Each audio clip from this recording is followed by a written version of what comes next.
Galicia dá un paso máis no camiño cara á nova normalidade. O presidente da Xunta anunciou hoxe unha ampliación xeralizada das capacidades en espazos e tamén para eventos. No caso da hostalería, o interior mantense no 50%, pero amplíase ata o 100% o uso das terrazas.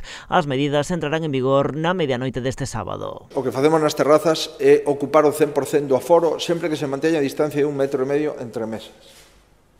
Como en moitísimos concellos, os alcaldes dictaron ordenanzas posibilitando incremento da superficie ocupada polas terrazas, seguro que hai moitos establecementos que poden chegar ao 100% de aforo, aínda mantendo 1,5 metros entre mesas. O presidente da Xunta tamén indicou que a intención é que reabra o ocio nocturno a partir do 1 de xullo. Temos que concretar co ocio nocturno as distintas cuestións xa máis puntuais, como, por exemplo, a hora de peche dos locais de ocio nocturno, así como algunhas conversas que se están levando no ocio nocturno a nivel xeral do Estado. Sobre o uso da máscara a partir deste sábado, unha vez deixe de ser obrigatoria no exterior, Alberto Núñez Feijóo avanzou esta mañá a que será a postura galega no Consello Interterritorial. No interior, máscara e distancia, e no exterior, sempre distancia. Será obrigatorio ter sempre a máscara encima.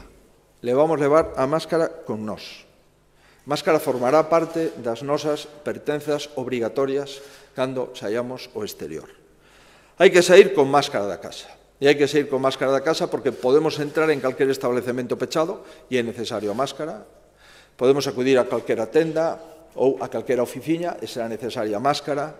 Podemos acudir a calquer cafetería, tanto no interior como no exterior, e será necesaria a máscara. Malia o alivio das restricións, Feijóo insiste na necesidade de manter todas as precaucións porque o virus, lembra, segue entre nós. Fai un chamamento en especial á mocidade. O feito de ser mozo non significa a patente de corso para non infectarse, o contrario.